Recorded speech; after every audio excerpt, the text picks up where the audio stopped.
Hello, everyone. Welcome into another edition of the WST Bombers Report. My name is Connor Hrabchak. In a moment, I'm going to be joined by Zach Schnitzer, aka Schnitzy. He goes live after every single Bomber game on the Bonfire Sports Winnipeg YouTube channel with Darren Bombing, and they break down what they saw in the game.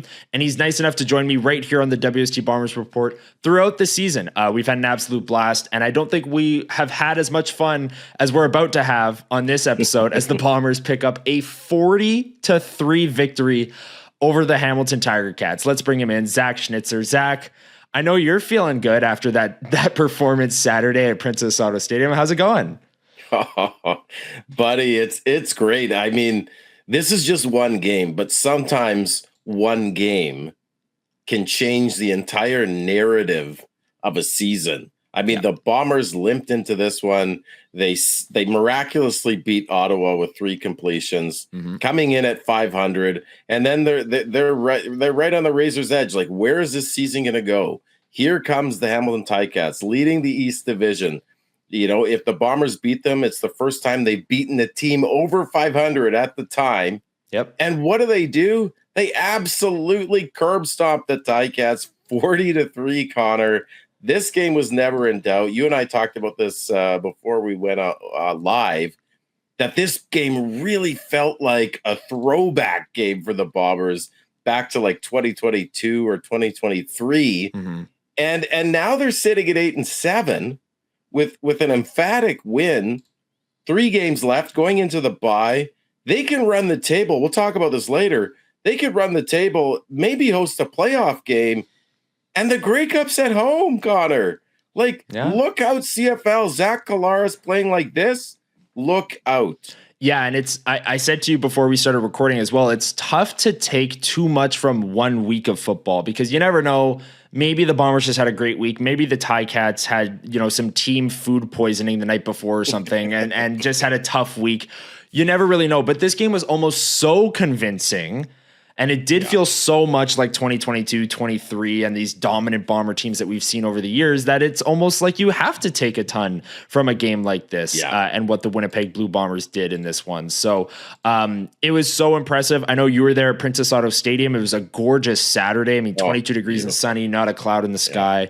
And the fans in the building, you and I being 2 of them, were singing Sweet Caroline at the 3-minute warning in the fourth quarter as the Bombers were up at the time 33-3, and then Chris Streveler punched in the final touchdown of the game. But let's get right into the numbers because I think Bomber fans are going to like seeing this. 40-3 was the final for the blue and gold. Net yardage, 514 offensive yards for the Blue Bombers to 342 for the Tiger Cats. First downs were 26-21. Big plays, 4-1 for the Bombers. They had 4 passes over 30+ yards. The passing offense, I think, is going to dominate our discussion today on this episode because it was so efficient. Honestly, I say this with the utmost kindness. The Bombers won 40-3, and I think the most impressive number of this game is the 0 turnovers. They had 3 completions last week with Chris Streveler at quarterback. Zach Collaros comes back, and to have a clean sheet with 500+ net yardage and 4 big plays on offense, easily the most impressive offensive performance of the season for the Blue Bombers, Schnitzy, in what was a dominant performance in all 3 phases. Yeah, the offense, I think, is the story of this game. I know they started off with a bang with a return touchdown by Vaval, and the defense, they locked it down to 3 points. Hamilton is the second highest scoring team in the CFL. To lead them to 3 points is unbelievable. But I think you're right. I think this team, the Bombers, has struggled this year. They're only 1 game above 500, Connor, because they've turned the ball over the most in the CFL. And we talked about this game coming in that if the Bombers can limit the turnovers, they can beat any team in the CFL. I really believe that. And you saw it on Saturday afternoon. Like you said, just a beautiful fall day. Oh, yeah. No turnovers. Collaros doesn't throw any picks. He goes off, especially those big passes. The offensive line was giving him all kinds of time 80% passing for Collaros, 367 with a touchdown, efficiency rating of 143. That's what you love to see from Collaros, like, and he was just hitting Demski and Wilson and Mitchell. Like, I mean, the Mitchell was contested, the touchdown, but yeah, few of those passes to Wilson and Demski, the long ones, those guys were wide open. So credit to Jason Hogan for a great offensive game plan, maybe his best of the year. Zach even talked about it on the CJOB post game, saying he liked how they were throwing more on first down. He credited Hogan for throwing in some more RPOs on first down rather than just straight dropbacks. And I think that helps the offensive line because the D has to hesitate a little bit. They're not sure what's coming. So just well put together. And just I'll mention this. I mean, the Bombers had 7 possessions on Saturday, Connor, and only 1 2-and-out. They had 11 2-and-outs with Streveler at the helm against Ottawa. So, as you mentioned, the yardage total, like over 500 yards of offense for the first time this season. And Hamilton's defense is no slouch. I mean, they're kind of a feast or famine defense where they've scored the most points off turnovers. They get the most turnovers, interceptions, and that. But Collaros was just on point, and I think he played angry. And when Collaros plays angry, we know what he can do. Yeah. So I think the offense was just phenomenal. Yeah, I'm going to echo everything that you just said because it was Zach Collaros playing angry. And I don't know if, the comment, the hit in the Banjo Bowl and then the Milt Stegall comments and all of the concerns and all the questions to Mike O'Shea about Zach Collaros' health over the past number of weeks, if that really motivated him to have a performance like this. But you outlined it. I mean, just a picture perfect day from the offense. 20 for 25 for Collaros, 367 yards, a touchdown, 56 was his longest pass of the day, and 15 yards per attempt. Now, yards per attempt, if you've been watching WST Bombers Report, is a stat that I will mention often, but usually not in a good way, because I'm talking about the Bombers secondary getting lit up by a guy like Levi Mitchell or Nick Arbuckle in the Toronto games, or Vernon Adams, saying how the Bombers give up over 10 yards per attempt. Over 10 yards per attempt, every time you're dropping back to pass, you're getting a first down if it's over 10 yards.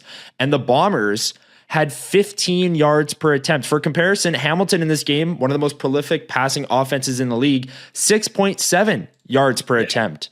So the Bombers, every time Zach Collaros dropped back to pass, on average, they were getting 15 yards. Which is just ridiculous efficiency for an offense. I mentioned the 4 big plays. We say it almost every single week. We didn't last week because his catch streak came to an end, but 7 for 114 for Nic Demski, had a touchdown taken back on a holding in the first quarter as well. That would have added 20 yards to that total, another catch and a touchdown. Ontaria Wilson had 3 catches for 97 yards. Explosive play, got the Bombers down to the 1. Dillon Mitchell, 3 for 67 and a touchdown. He had the long 44-yard touchdown. Stearns came back, 2 catches for 33 yards. Like, it was such a complete game from the passing offense where everyone chipped in terms of the wide receiver core. Everyone chipped in the quarterback room. I mean, Chris Streveler even had a completion, a third of his total from last week. That was a beauty. Like, Streveler. Yes. I thought, like, this was you went from like the lowest lows with Streveler last week with 3 completions and a pick, Connor, to a game where I think they utilized him beautifully. Credit to Hogan and Jarius Jackson, the consultant for the offense as well. Like, Streveler gets the hat trick of touchdowns, which is great, but it was that second and short play where he rolls to his right instead of diving forward. Demski does a little flat route and he hits him. Like, even Streveler is going to hit that pass. Like, that's just a little dump pass in the flat, and he gets 23 yards. And that's the way you use Chris Streveler, right? Like, and you see how fire, like, this is where it's great that he's fiery, because he's doing what he's supposed to be doing. He's a change of pace guy that can get you, instead of 1 yard on a sneak, he can get you 23 on a short pass. Nobody covered Demski. It was just a beautiful play, and you could just see how fiery Streveler was goes touchdowns, and he was just fired up.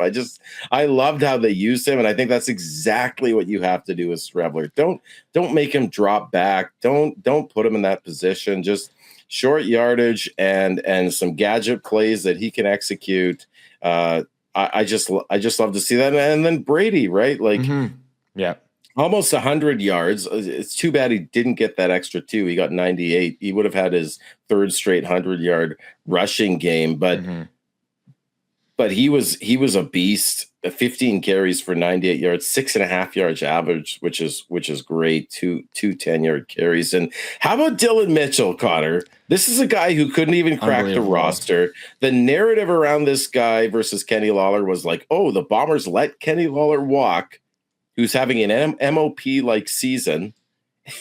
And Dillon Mitchell's there. He finally gets on the roster, and he's done nothing. And then in this game, if you would have told me that Dillon Mitchell would have had double the yards of Kenny Lawler and a touchdown, like, unbelievable.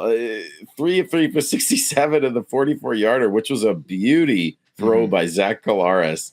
I think it was Deshaun Amos, who's a very good DB, all over Mitchell, and he makes the grab. And, last thing I'll say about the offense, Connor, I was listening to the CGOB postgame, and O'Shea came on, and he said, he was asked about Dillon Mitchell, and he said, like, and I actually wrote it down because I thought it was interesting. He said, all the usual stuff about how great he is. And then he said,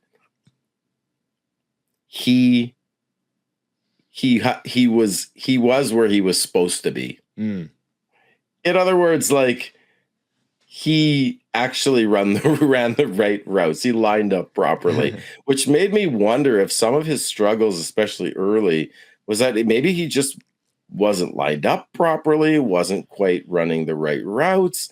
But credit the Bombers for sticking with him. Now, this might be a one-off, but if it's not, we were talking about this last night on Bonfire, like, this receiving, you talked about how all the receivers chipped in, Connor, like, with Stearns back now, Mitchell, if he plays like this, Ontaria Wilson is an absolute stud. And Demski, like, this was a weak spot of this team a few weeks ago, especially when Schoen went down. And now this could be a little bit of a bright spot for the Bombers. Yeah, I agree. And the thing with Dillon Mitchell is maybe it was that he needed a few extra weeks to pick up the playbook and learn the plays and things of that nature. But when Keurig Wheatfall comes back, which he was limited in practice this week, but ended up not playing in this game after taking that really hard hit in the Ottawa game. If Wheatfall's back, is Dillon Mitchell the fourth option? You got Demski, Wilson, Stearns, Wheatfall, then Mitchell, maybe the fifth option even. Like, I don't think Dillon Mitchell needs to go out and have 100 yards every game. He needs to pick up some key second downs. If he can mix in an explosion play like he did in this one every third game, that's ultimately a win for this Bombers team. They don't need a true number one guy. They have that in Demski and Wilson. They have those dynamic deep threats down the field, in the middle of the field. Demski's more of an intermediate guy. Ontario Wilson more of a deep threat, take the top off the defense. But if Mitchell can contribute here and there, I think the Bombers will absolutely take that, given that he didn't play the first 7 or 8 weeks of the season or whatever the number ended up being.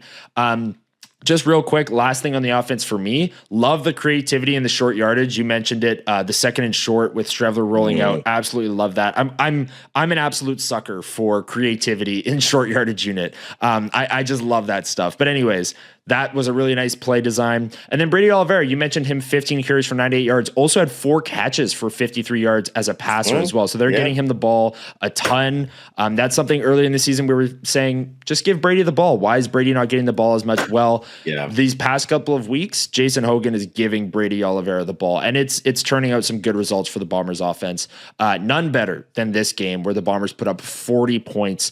And before we move on to the defense as well, Trey Vaval, 98-yard return to start the game. Unbelievable. The crowd was so electric from the start of the game.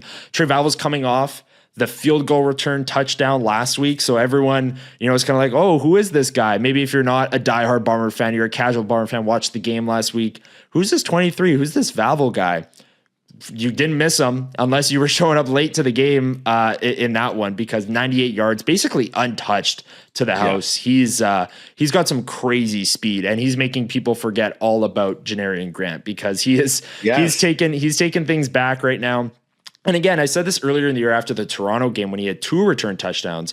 I said at the time, it doesn't even need to be touchdowns for Vaval. If he's just flipping field position, that's such a win for the Bombers and the way that they're playing and turning the ball over a ton. If they can just get some field position from their punt and kick return teams, like, that's ultimately a win. And Trey Vaval maybe heard that and said, well, I'll show you that I could just take these all to the house, because that's what he's doing right now. And it's really impressive to watch. And it's exciting every time the other team's punting or kicking off, and you know that Vaval's going to get it and he has a chance to go. It's very, very exciting, I got to say. And Vaval, just to jump on Vaval, because I think it bears mentioning, like, coming into this game, Trey Vaval and the returner for the Ticats, Isaiah Wooden Jr., each had 3 return touchdowns. And Isaiah Wooden, he had the Ticats on average. They had the second best punt return average and the best kickoff return average.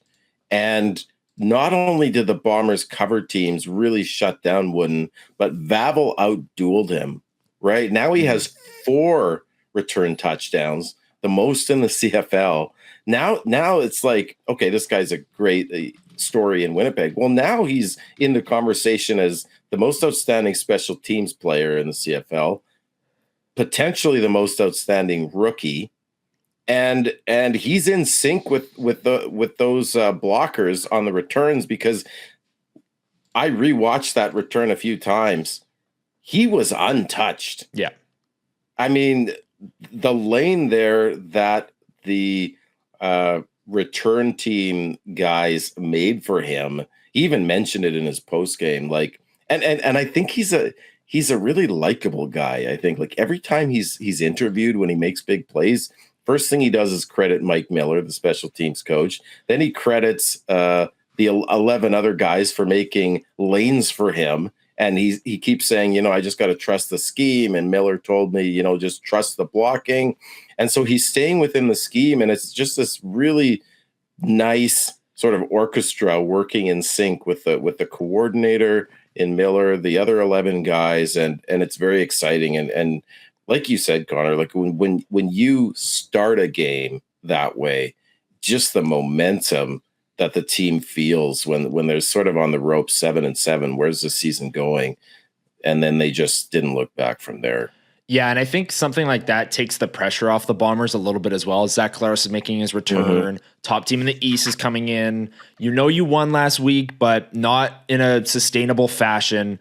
To run the opening kickoff back and just basically start the game with a 7-point cushion, I mean, would take the pressure off of any team. And Trey Vaval doing it, he is so much fun to watch, and I'll be watching him for the most outstanding special teams player and all of those accolades that he could potentially take home.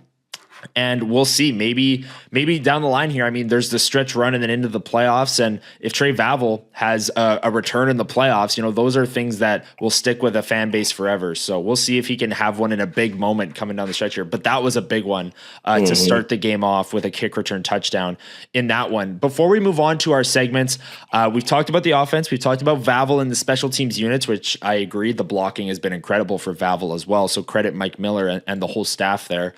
I do want to talk about the defense, because there were the Bombers did put up 40 points, but at the same time they held the Hamilton Tiger Cats to 3. And Schnitzy, I think where this one starts for me when it comes to the defense is a few things. There were some key moments in the game, and I'll get to that in just a second here, but I do want to shout out Jaden Woodby, number 26, DB linebacker, kind of hybrid, led the team in tackles with 9 in this game. I thought he was flying around, making a ton of plays. Yeah. I want to give a shout out to Kyrie Wilson. I think this was his best game of the season. I know he got a game ball from you and Darren on the post-game show, but he had the big knockdown.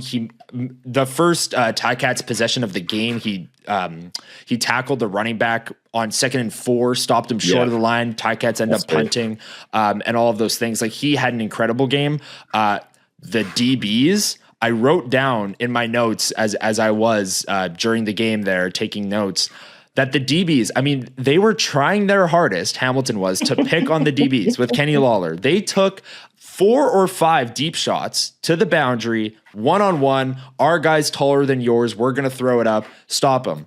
And they stopped him every time without taking an interference penalty, which is honestly the most impressive, part of this defensive performance for me. If you told me Kenny Lawler is going to get 5 deep shots in this game, and they're all going to be one-on-one coverage, how many do you think he catches? How many do you think end up with DPI? How many touchdowns do you think he gets? I'd say, maybe the Bombers stop 2, but the other 3, like, he's going to catch it or it's going to be DPI. It's Kenny Lawler. Like, it's one-on-one coverage. Dexter Lawson, Demario Houston, Evan Holm had a play. Dietrich Nichols had a play on Kenny Lawler. Everyone in the secondary contributed to shutting down this prolific passing attack. And Hamilton was, like I said, trying their hardest to get Kenny Lawler a deep shot down the sideline, and that just wasn't working. And the last thing I want to say on the defense is, I know this was Darren's bonfire burning point in the post game as well. And it was mine too. If I can submit a bonfire burning point, this Willie Jefferson tipped pass. And as you can see on the scoreboard there's a freeze frame. 3 seconds left in half. It's 3rd down from the Winnipeg 8. Hamilton decides field goal does us no good here, which if I'm Hamilton, I'm going for this every day of the week as well. And Willie Jefferson, as he does, as we see him do all the time, gets his hands up, tips the ball, doesn't quite knock it down, but because he tips the ball, Dietrich Nichols can then interfere legally with the receiver and make a play. So a flag comes out from the ref, and I looked like the smartest guy in my section because I knew this rule, and I was like, no, that's tipped. No way. And it wasn't. They picked up PI. It was tipped. When the ball is tipped in the air, it's kind of just like street rules. You can do whatever you want. Well, you can't like face mask and take personal fouls, but you know what I mean. Like you can pull the receiver and kind of just hang on for dear life. That's what Dietrich Nichols did. And because Willie Jefferson tipped this ball, Hamilton doesn't then get the DPI penalty, get the ball at the 1, and then just short yardage punch it in. 19-10 game going into halftime is a lot different than 19-3. And the Bombers put forward maybe their best first half of the season, and to like stamp it with a 19-3 lead and a big 3rd down stop from the defense was my turning point. And I said, if the Bombers come out and keep rolling in the 3rd quarter, that play I'm going to remember at the end of the game. And here we are. They won 40-3. They ran away with it. And in large part, I think it was because the game was 19-3 at half and not 19-10, Schnitzy. Well said, buddy. And you've almost convinced, because my burning point was the 3rd quarter Ontaria Wilson 56-yard catch, which is almost a touchdown because it blew the game open. But I think you're absolutely right. Like 19-10, going into the 3rd quarter, Hamilton was going to receive the ball first in the 3rd quarter. We know how the Bombers have struggled in the 3rd quarter this year, averaging less than 3 points. Yep. But yes, they hold them to nothing. And by the way, I like what you said there. I think Milanovic was smart to go for it. Mm-hmm.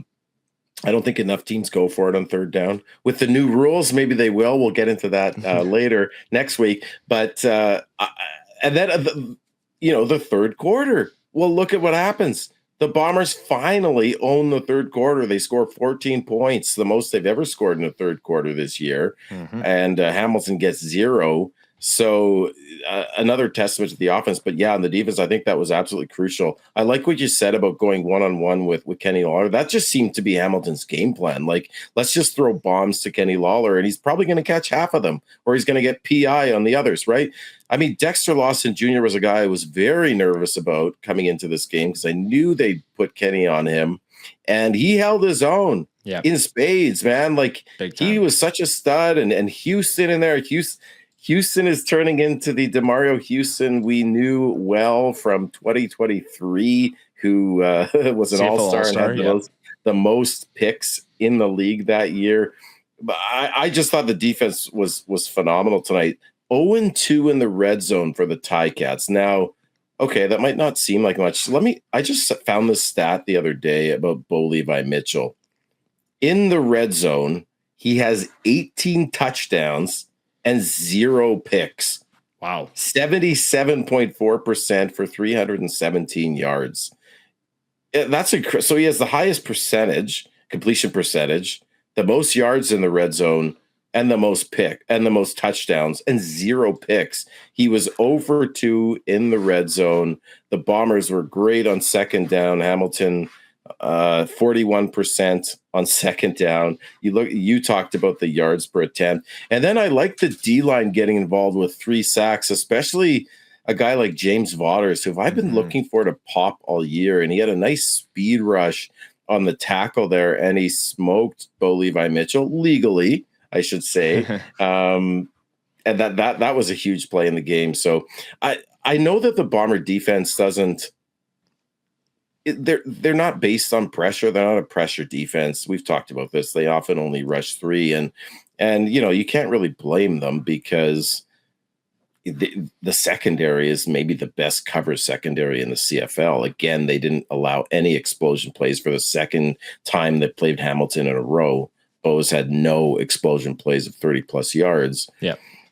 But, the D-line doesn't pressure very much. And when they do, they often don't get home. The only question I have is, would it be nice to see them disguise their blitzing a little bit more? Like you see like teams like Montreal where they'll have those zone blitzes where, you'll have 6-7 guys at the line and then the D lineman will drop out and it's so unexpected. And I think it confuses quarterbacks.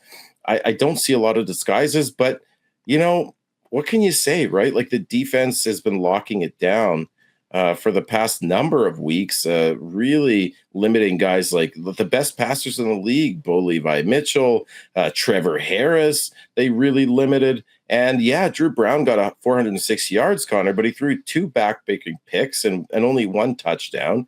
So this defense as a unit is really a bright spot of this team. Yeah, I'm with you. And the defense, I mean, the other week you said that when the Bombers, play well defensively, it's not sexy. And that has stuck with me over a number of weeks here. And when Bo Levi Mitchell's standing there in the pocket, patting the ball, and he's got all day, that was just running through my mind. Like, this is just not sexy at all. It's second and long, and one of the most prolific passers in the league has all day to throw. Like, this is a nightmare. And it just never panned out. Like, the Bombers love rushing 3 and dropping 9, playing coverage, rallying to tackles. And when their tackling's on point and they're rallying as a unit, they're really strong. And I'm with you on James Vaughters. I thought he had one of his best games of the season with the 2 sacks and was getting pressure, even though the Bombers, when they rush 3, I mean, Hamilton, if they block their running back, can double team every single pass rusher essentially. But the Bombers are clearly okay with that. They're bending and not breaking, if you will. This was a really, really strong defensive performance. I thought Dietrich Nichols as well. He had the big pass breakup. He had one on Kenny Lawler and also the one in the end zone on the Willie Jefferson knockdown that I showed earlier. I thought he had one of his better games of the season as well. So much praise to go around for this unit. And just before we get into buy or sell, just a little food for thought on the explosion plays. And this is a stat that I had a hunch, so I had to just see it through and go and look. And it's a weird stat. And like, honestly, if you don't take anything from it, I don't blame you. But it's good, buddy. It's good. The explosion plays. We've talked all year about the Bombers secondary and their explosion plays. In the 5 games they played against Calgary and Toronto, so 3 against Calgary and 2 against Toronto, they gave up 16 explosion plays through the air as a secondary. And that was 5 games. In the other 10 games throughout the course of the season, they've given up 15. So 1 less in the 10 other games. And I don't know if it's something Calgary and Toronto have just figured out that the rest of the league hasn't yet. They played Calgary and Toronto in the first 10 weeks of the season. So maybe it was, getting to know the system. There was a lot of turnover in the secondary early in the season as well. But I do think that speaks to how much better this Bombers secondary has gotten as the season has gone on. Because if you went back and watched our week 6, I'm just picking a random week 5, week 6 reaction on the WST Bombers report, we were probably hammering the wide receiver group and the secondary. And now here we are talking about how well both of those units played in a dominant Bombers win. And I don't think that's a coincidence. I think those were 2 of their biggest weaknesses, along with obviously turning the ball over, which is, quarterbacking and a lot of things. Mike O'Shea will tell you it's not just on the quarterback. It's not just on one player. But I do think that those units, that were maybe the Bombers' biggest weakness units in the early in the season have really, really improved and almost become a strength as we near the stretch run here. Connor, I think it's a fabulous poll. Like I think you had an intuition and then you backed it up by looking into it. Yeah. And it prompted me to look into it as well. And what I noticed was a couple things. I looked at explosion passes against specifically because I was like, yeah, there was so much more in the first half of the season. And sure enough, in the first 8 games of the season, the Bombers surrendered 18 explosion passes. And a lot of that was Calgary and Toronto. Yeah, a lot of that was Calgary and Toronto. And if you look at Calgary and Toronto offensively, well, sure enough, those teams are 1 and 2 in the CFL in terms of explosion passes generated. Nice. So they're doing this against everybody. So it's not just the Bombers, but in the 7 games, the last 7 games of the season, as opposed to the first 8, the Bombers have surrendered only 8 explosion passes. So they have literally cut that in half in the second half of the season. And you could argue maybe that that's one of the biggest reasons why the defense has improved so much. It's not like they're blitzing more. They're still rushing 3, but they cut ties with Marquise Bridges. They Jamal Parker gets healthy. Hopefully he can come back. But they lose Terrell Bonds. But here comes Cam Allen. Here comes the emergence of Dexter Lawson. Trey Vaval in spot duty at the corner holds his own, and then you have the 2 stalwarts in Evan Holmes and Dietrich Nichols, who Darren will argue are the 2 best the halfback tandem in the CFL. I think they played great last game. So it's a really interesting stat, and we'll talk about the playoff scenarios coming up, Connor, but. If they play Calgary again and they can limit those explosion passes against, like they have on trend in the second half of this season, they can take care of Calgary. I firmly believe that. Yeah, and we're going to talk. We got a lot of questions this week about the potential crossover, the Bombers, what's their easiest path to the Grey Cup, and all of those things. So we'll get into that in a second here. But that is really interesting on the secondary, and it is funny to think back. Week 2. First game of the season for the Blue Bombers. The secondary was Holm and Nichols at the halfbacks. Jamal Parker was the safety, and Bonds and Bridges were the corners on the outside. And now here we are all these weeks later. Jamal Parker's been in and out of the lineup. He's been hurt. Cam Allen is the safety on almost every single snap. Demario Houston is the corner on every single snap. And then the opposite side corner is either Jamal Parker or Trey Vaval or Dexter Lawson. And none of those players were in the starting lineup of, I guess Jamal Parker was at safety though, but not at corner. So there has been a lot of turnover, and maybe they've just found the right mix as we're hitting the stretch run here, and they have a bye week to even correct even further. Maybe look back a couple weeks because there wasn't much to correct in the Hamilton game. So go back and see what they did 3 weeks ago that they can improve on as opposed to last week. But let's get to our segment, Buy or Sell. This is the segment where I pepper Schnitzy with comments, statements, questions about the Winnipeg Blue Bombers, and he lets me know whether he's buying or selling what I'm telling him. And if you're watching the video and enjoying it, make sure you hit the like button and let us know in the comments down below if you're buying or selling what I'm telling Zach. And Zach, the first one, after a dominant performance, 40-3 against the number 1 team in the East, I got to ask, are you buying or selling the Winnipeg Blue Bombers as legit Grey Cup contenders? I just want to jump on what you said. I think the answer to that is yes. And it's not just that they beat the Ticats, Connor. It's that they beat the piss out of the Ticats 40-3 on an absolutely critical game just when they were hovering at 500. And just the way that all 3 phases came together for arguably the first time this year that all 3 phases have been dominant. This is the ceiling of the Winnipeg Blue Bombers. And that doesn't mean all 3 phases are going to play this well all year, but they can. They absolutely can. And if they do, they are absolutely a Grey Cup contender. Now, This is the first time they've beaten the team over 500. So we've got to see this continue at this rate the next 3 games of the season after the bye. But my really key to the Bombers being a successful team is Zach Collaros. Yeah. I don't want to put it on one player, but quarterback is the most important position in team sports, and nobody can argue with that. And if Collaros can limit the interceptions, they can beat anybody. In fact, I think they'd be favored against anybody. The problem with Zach is he's a gunslinger. And that he's a boomer bust quarterback. He can put up nearly 400 yards and a bunch of touchdowns and no picks, and the Bombers can dominate wire to wire, or he can throw 1, 2, 3 picks a game and make some questionable decisions trying to look for the big play. I do believe he's lost some arm strength in the last couple of years. His TD to interception ratio isn't great past couple of years. And so I don't know. I'm on a knife's edge with Collaros. Can he continue this and make good decisions with the football, not throw into double coverage, right? And not underthrow guys. And if he can, and if the team, the offense as a whole can limit the turnovers, I think they could beat anybody in the CFL. Absolutely. I'd bet on them. Okay, I like that. I will say, to defend Zach Collaros' TD to INT ratio a little bit as well. As you know, Zach, that's in the CFL at least a very skewed stat.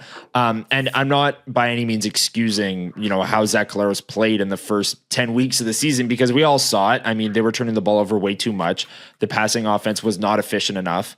But you look at this game on Saturday, he hits a 56-yard deep bomb to Ontaria Wilson, who his elbow touches down an inch before the goal line. So they bring in Streveler, and Streveler gets the touchdown.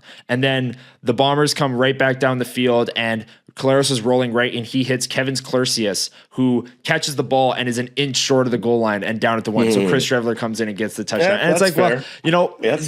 He's what, 3 inches away from having a 3 touchdown performance. Like it's and the one that was called back against Demski. And the one that was called back against Demski. Yeah, everyone knows, and it's well documented that Zach Collaros had an absolute money game, and you don't need to see only 1 touchdown to know. If you watch the game, like obviously he played better than just having a 1 touchdown game. Again, that doesn't excuse what we saw in the first 10-ish weeks of the season, but I will defend CFL quarterbacks in general and just their general touchdown to INT ratio, because you'll look at their backups and they'll finish the season with 8 touchdowns or 12 touchdowns. It's like, well, you could, what if you just put that guy in and threw on the 1-yard line? Maybe with the goalpost at the back, they can start doing that more, but maybe there should be a rule where you're not allowed to sneak it into the end zone, because that would make things interesting. But yeah, I think that's a really good point, Connor. You're absolutely right. Like the Streveler was a touchdown vulture on 2 of those drives. The last one was definitely Streveler. Like that was a run from 15, 20 yards out. That was not, Zach. Zach was barely in on that drive too, but the other 2 for sure. The next one I want to ask you, and the final one for buy or sell, is about Kenny Lawler. Did the Bombers disrespect Kenny Lawler? There was the article from Taylor Allen, Winnipeg Free Press, who's on Winnipeg Sports Talk often. I really appreciate his insight. He interviewed Kenny Lawler. He felt a little disrespected by the fact that the Bombers didn't offer him a contract. They signed Dillon Mitchell before offering Kenny Lawler a contract. There was no tribute video in this game. I know a lot of people were hung up on that. I mean, what's your take on that? Are you buying or selling that the Bombers kind of disrespected Kenny Lawler in free agency and without a tribute video on Saturday as well? I'm selling it. I think it's the opposite. I think Kenny Lawler disrespected the Winnipeg Blue Bombers, throwing shade on them for signing Dillon Mitchell first, which is a really petulant thing to say. Like just throwing Dillon Mitchell under the bus. Like, oh, I'm so much better than that guy. How could they sign him first, right?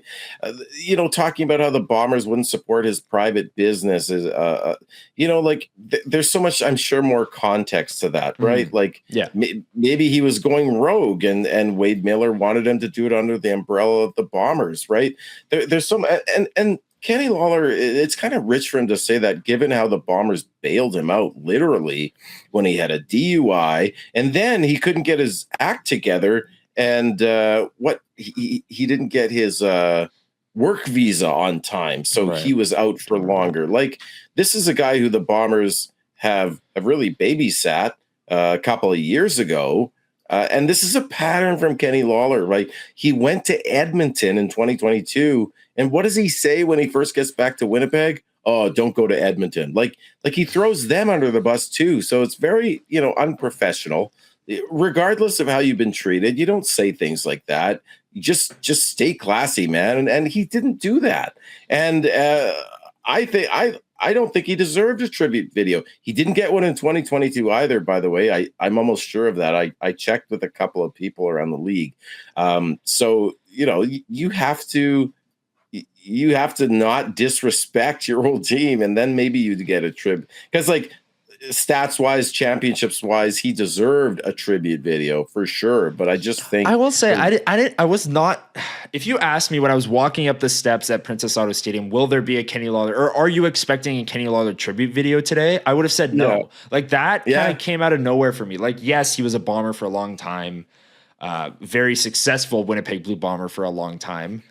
But I don't know. I don't know why. I don't know why I didn't expect it, but it wasn't even on my mind. Maybe tribute videos to me are just such a hockey thing that I didn't even think football, a guy still playing tribute video. I've just never really seen that. Maybe I've just missed it when the Bombers have done it in the past, but can you even think of a few players that they've done it? I've never walked to a football game expecting a tribute video. That's just my take on it. That's a very good point. I think people watching this or listening, drop in the comments. Well, did they do one for Big Hill, even though he wasn't playing earlier this season? That was the one that I was wondering about. They did. Now I'm remembering that. So Big Hill wasn't playing, and he was just on the sideline, and it was like a wave, and there was a bit welcome back on Big Hill. That's one I remember. And that one I expected because Big Hill was here for longer as a Bomber, won Grey Cups and all the above. I think they have this is going quite far back, but I remember Chris Randall, the lockdown corner the Bombers got from Calgary. I think when he went to Ottawa and came back to Winnipeg, he wasn't even starting at that point because his best years were behind him. I think they did a tribute video for him, so I think they did one for Matt Nichols when he came back to Ottawa. But this is definitely something let us know. Someone on the interweb can look up and or remember, because it's an interesting one, right? Because hockey tribute videos are so prolific. Goodness. Hockey tribute videos, the guy will play 5 games for a team and they'll come back and it'll be a tribute video. It's why is there a tribute video? Anyways, I appreciate the football side of things where it's okay, if you're Adam Big Hill, you get a tribute video, where hockey would have given a tribute video to Kenny Lawler 100%, just the way that NHL teams do tribute videos. But I will say, let us know in the comments down below if you can remember the Bombers. Maybe keep it at Princess Auto Stadium or IG Field, doing tribute videos for some of those players. If anyone could have got one, it would have been Drew Wolotarski. Right. Such a good guy, so beloved in this community, chipped in with some decent yardage, big plays, 2 championships. I would have loved a Wolotarski tribute video. Or combine the two, Lawler and Wolotarski. Welcome back. How about that? or maybe a tongue-in-cheek, condescending, sarcastic tribute video to Mark Leggio. Right after he doinks the field goal in. Yeah, that would have gone over well with the Ticats, I'm sure. Okay, let's get to our Blue Crew review. This is the part of the show where you guys submit questions for us after games, and we try and get through as many as we can. The past couple of weeks, it's been when the Bombers win, we get very few questions, but when they lose, we get a ton. And this one was no different. And with the Bombers winning so convincingly, we did have to do a little bit of recon for these questions, but we did get some good ones. And we got one on Twitter from Les R. And I'll throw this one to you, Zach. And I wonder if you know. They ask, how long has it been since the Bombers won the game before going into the bye week? We know their record coming out of the bye is absolute money. That streak was broken earlier this year against Calgary coming out of the bye for the Bombers. But going into the bye week, they ask, what's their record over their last few years? Did you... Great question. Yeah. Yeah, thank you, Les. This is great. I had to look into this because I was curious. Because off the top of my head, I was like, you know what? I don't think the Bombers have been that great going into the bye overall in the last number of years. So first question was, when was the last time? The last time the Bombers won going into the bye Well, they lost the Stampede Bowl this year, 37-16 going into the bye. They got trounced. But last year, the last time they won going into the bye was the 2024 Banjo Bowl when they beat the Riders 26-21. They then had another third bye of the season against the Argos late in the season, and they lost that one by 3 points. Then I look back to 2016, and I go back to 2016. I know the O'Shea era goes back to 2014, but I don't even count what happened in 2014, 2015, because Joe Mack had left just an absolutely bare cupboard of talent. Like, those teams were brutal. So I don't even look at those years. But if you go back 2016, so 9 seasons, the Bombers are 14-6 going into the bye for a combined winning percentage of 70%. Okay. If you compare that to their overall win-loss record, the Bombers are 103-52 since 2020. This is just regular season, since the beginning of 2016, for 66% winning percentage. Okay. So they've actually outshone their overall winning percentage going into the bye. So they're actually pretty good against going into the bye. And I will say that of the 6 losses out of 20 going into the bye, out of the 20 games, they have 14 wins. 4 of them have been on the road. So, I don't think it's really a trend. It's not something. Although the last thing I'll say on that, Connor, is 2022 was bizarre. So 2022, the Bombers had the best record they've ever had at 15-3. Right. But those 3 losses came going into the bye, each of them. So there was something about 2022 where they just could not win going into the bye. I don't know why. I do remember when they were 9-0, they played Montreal at home, and they should have won that game. Leggio had like a 30-yard walk-off field goal. Even if he got a rouge, they would have won. And that was the worst duffed kick I've ever seen. Goes into overtime. Then he nails one off the uprights, a makeable field goal, and Montreal gets the walk-off win.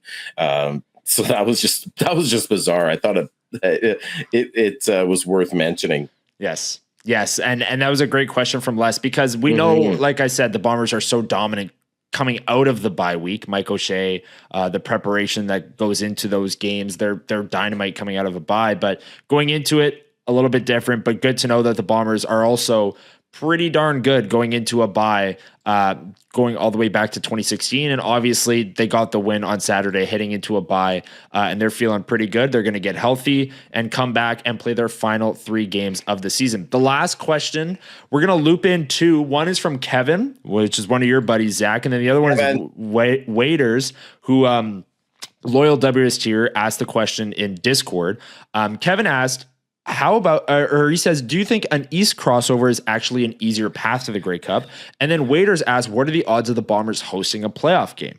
So looping those 2 together, Zach, do you think it's, more likely that the Bombers host a playoff game or crossover? And then at this point, to answer Kevin's question, which path do you think is easier at this point in the season? I have my take on this. And it's changed over the last number of weeks, but I'll let you go first. Go ahead. Yeah. So with the, almost wondering, like, with the crossover there, a couple of weeks ago, I would have said, I want the crossover. The way Montreal was stalling and spinning their wheels, and the fact that we played Hamilton close, even though we had Streveler at the helm, and he basically threw 2 pick sixes to lose us that game. Not that it was all on Streveler, but I would have thought, let's go the crossover. Let's make history and be the first team to cross over and make it to the Grey Cup and play the Riders in the Grey Cup at home. Amazing. But now you see Davis Alexander coming back. He's now 9-0 as a starter, Connor. Yep. And you have that vaunted Montreal defense. So I don't want any part of that going into Montreal playing Davis Alexander-led Montreal Alouettes. I'm not worried about Hamilton. But then if you look at the West, I do think there's a path for the Bombers to actually. This was inconceivable at 6-7 when they got swept by the Riders Labor Day and Banjo Bowl, but they're now 8-7. They have the tiebreaker over BC. Calgary is seemingly free falling.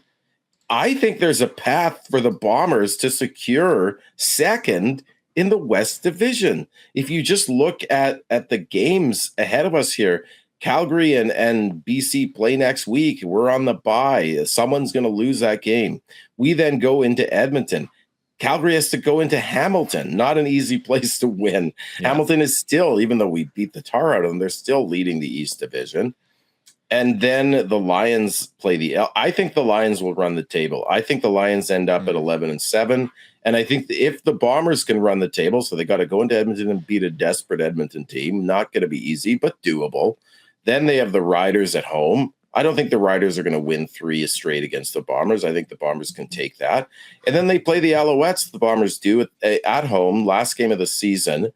And the Alouettes very well may be resting, but we don't know. They might still be fighting for first place. But Hamilton has a cream puff schedule. They play the Red Blacks. They play the Stamps, who are free falling. And then they play the Argonauts, right? So I think Hamilton runs the table and secures first place. I think Montreal's then resting the last game of the season against the Bombers. So because they'll be securely in second, Connor. Yep. Just I'll just put this out there. I don't think the Riders are going to give up first place. No. They have an easy schedule as well. Outside of they play the Bombers and Lions, but the Riders also play the Argos and they play the Red Blacks. Like, I think Saskatchewan goes 2-2.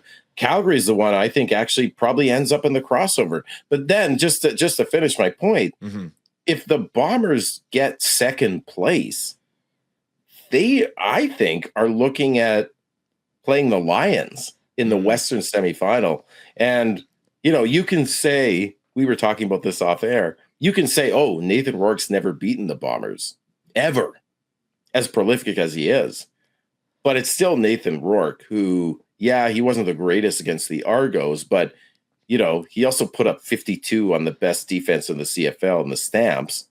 And I don't know that you want to play Nathan Rourke, even if you're at home, but I don't know. I almost would rather play BC at home than play Montreal on the road with Davis Alexander.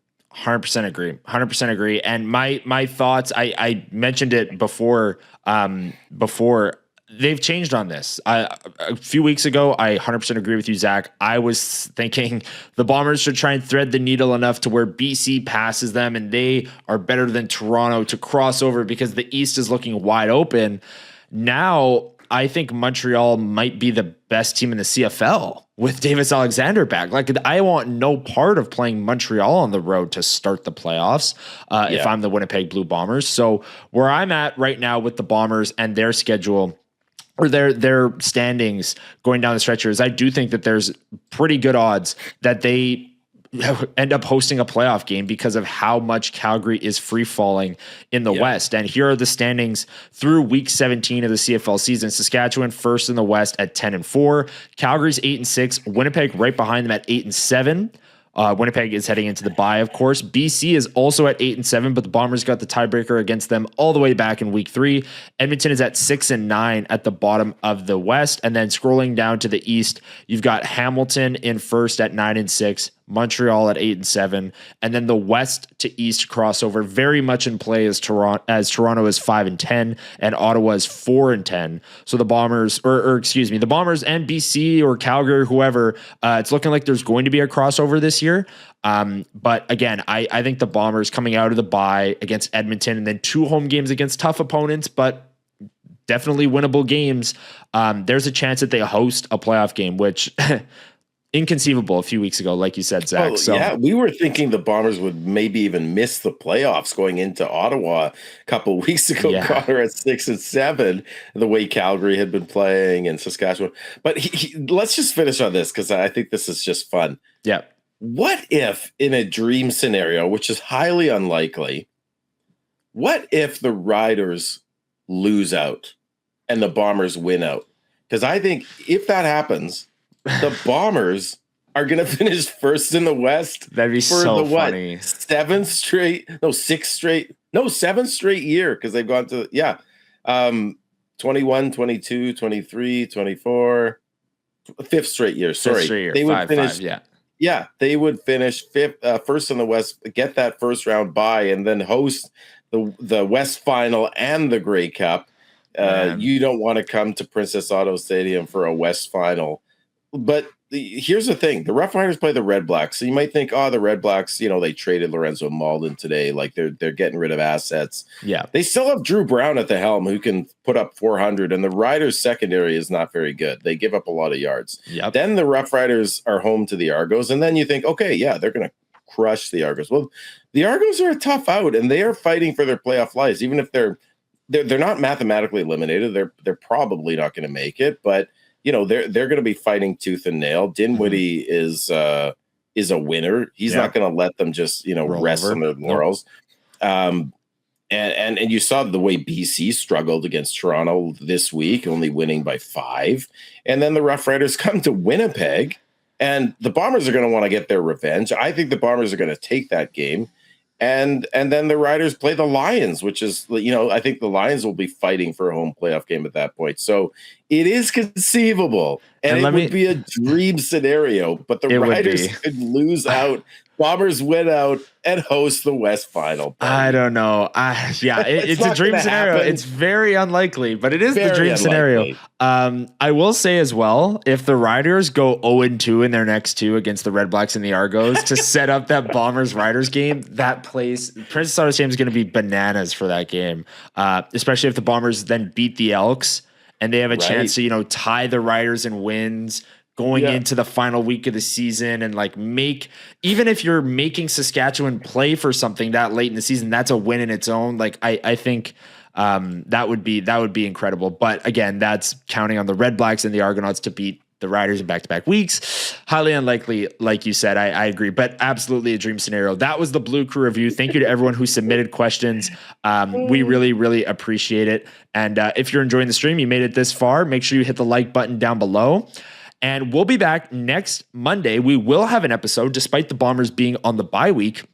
And we actually had a fun plan. So we mentioned the rule changes, tongue in cheek a few times on today's episode when, joking about the goalposts and things like that. But we wanted to save the actual discussion of what we thought on the rule changes for next week. So next week, we're going to release a bye-week episode. It's going to be our thoughts on the rule changes. We'll obviously take questions in the Blue Crew review. I'm sure you'll have lots of them coming out of these rule changes. We'll talk about the Bombers at the bye, where they're at in their season, how they can beat Edmonton, which is their upcoming game. They're going on the road against the Elks, and the challenge ahead for the Bombers down the stretch of the season. So it won't just be a purely rule changes episode. If you're tired of hearing about all the discourse, we are going to talk about the Bombers as well. So we'll be back next Monday on the next edition of WST Bombers Report. We're nearing an hour here on the Bombers Report. I said off the top that we were going to have a ton of fun with this one, and we absolutely did.